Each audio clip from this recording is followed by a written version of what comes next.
Here's another one. 2023. You know, as I said, it doesn't take a rocket scientist to work out what's going on, but like the cow situation. What really does contrast the BS coming from all these smelly suits. That's what I call them, smelly suits. They wear them horrible suits, and they're usually ugly.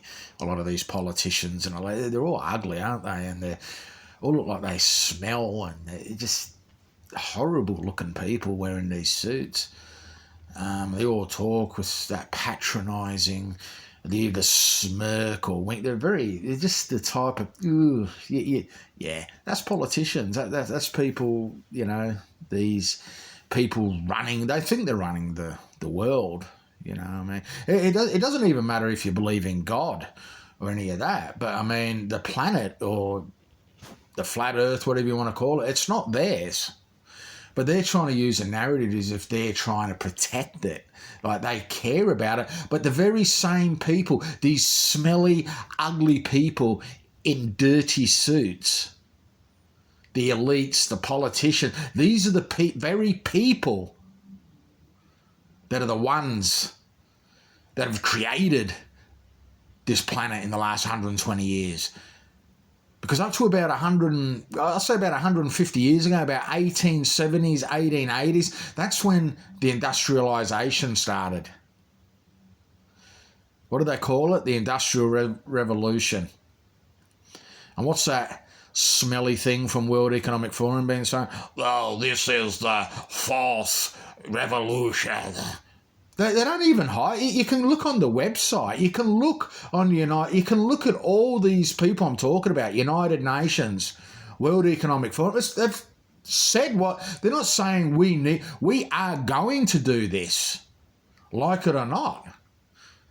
But because it's a generational thing, they had to wait 20 years after 2000 for this new generation to have a voice. You see, this new generation has already been programmed with, we must save the planet. We must eliminate carbon. We must, all these Greta Thunbergs running around now.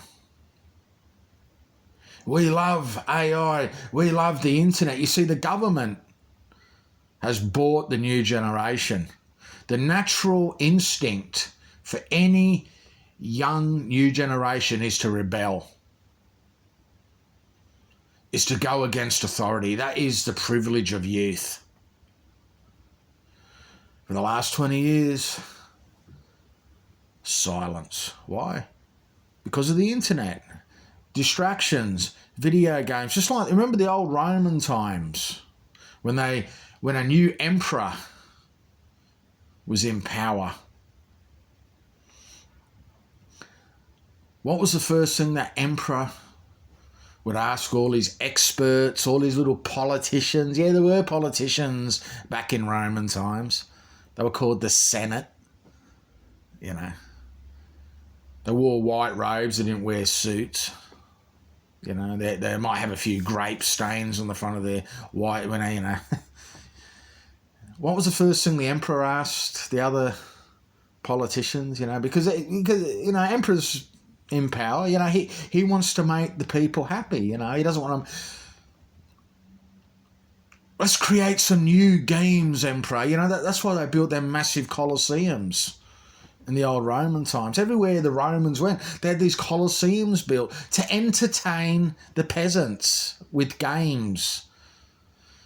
Like Gladiator.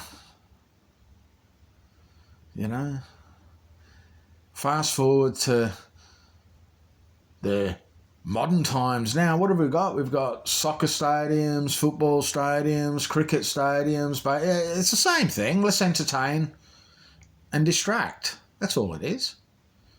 Music, Hollywood, acting, movie, that's all distraction.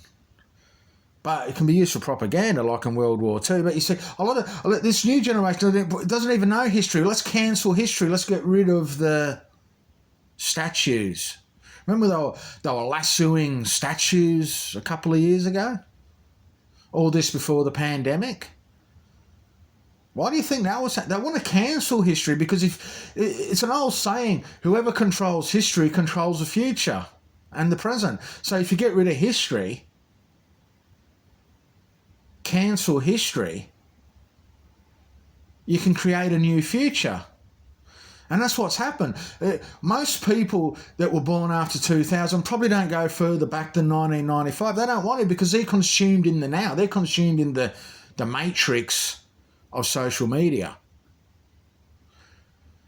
You know, the new generation thinks anything that happens with Twitter, Facebook, Instagram, anything with Elon Musk or that other alien zombie looking thing, Zuckerberg, that runs Facebook, that thing over there.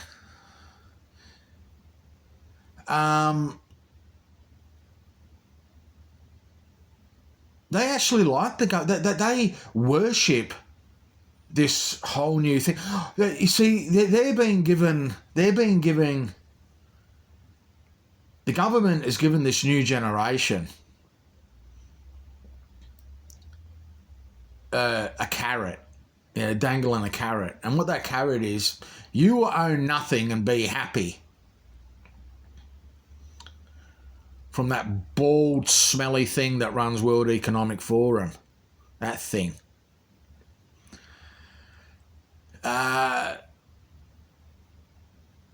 new generation already owns nothing, and they are happy because they've got the internet, because they've got social media, because they've got 6 phones, 5 laptops, a widescreen TV, a mattress in a room, and some junk food and a bar fridge. That's all they need. They're happy. They're happy with that, of owning nothing and being happy. I don't think anyone past 2000 actually has, unless they're, of course, got a silver spoon, but the rest of them, I don't think any of the new generation actually has any real prospect or confidence of saying they're going to buy their own home or buy their own unit or anything like that. It's like the best you can hope for now is to have a roof over your head and not be homeless. But as long as you've got internet, TikTok, Twitter, Instagram, hey, you're okay. You can be happy in your little bubble and own nothing. And meanwhile, we'll take the chickens away, we'll take the cows away, and we'll sort out the climate that we fucking destroyed in the first place. Not the boomers.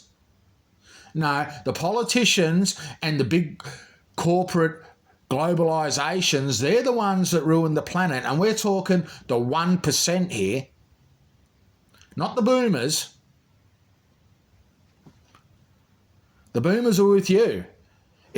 You got to remember, it's the 1% that have polluted this planet and still are. And it's the 1% that are sticking their hand up and being the heroes are going, hey, we created the problem. We've polluted this fucking planet now for 120 years, but we're your saviours now. We're going to take everything away. We're going to take away your money. We're going to take away your food source. We're not going to build any new houses. We're going to get millions of people moving around the world worldwide, so we don't know where we are. There's no identification anymore. We're all one.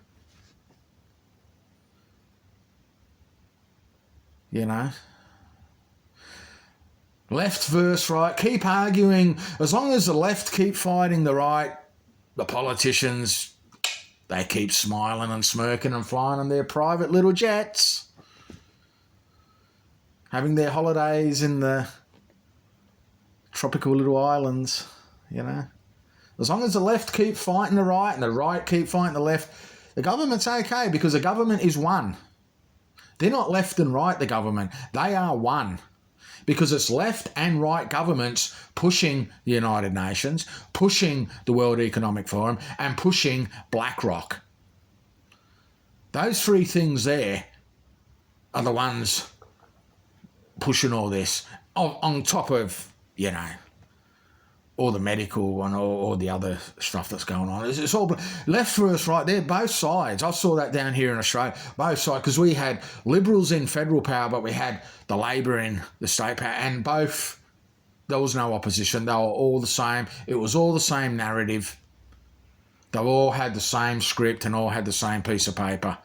When the left and right are tired of fighting each other, and they all kind of sit down and go, why have we been fighting each other? And then you look at all, and you're wearing rags, and you're starving on the streets, and you get tired of throwing rocks at each other, or shooting each other, whatever it is, and you all stop and say, what are we doing? We're wearing rags and we're starving. And then you look at all the rich politicians living in their castles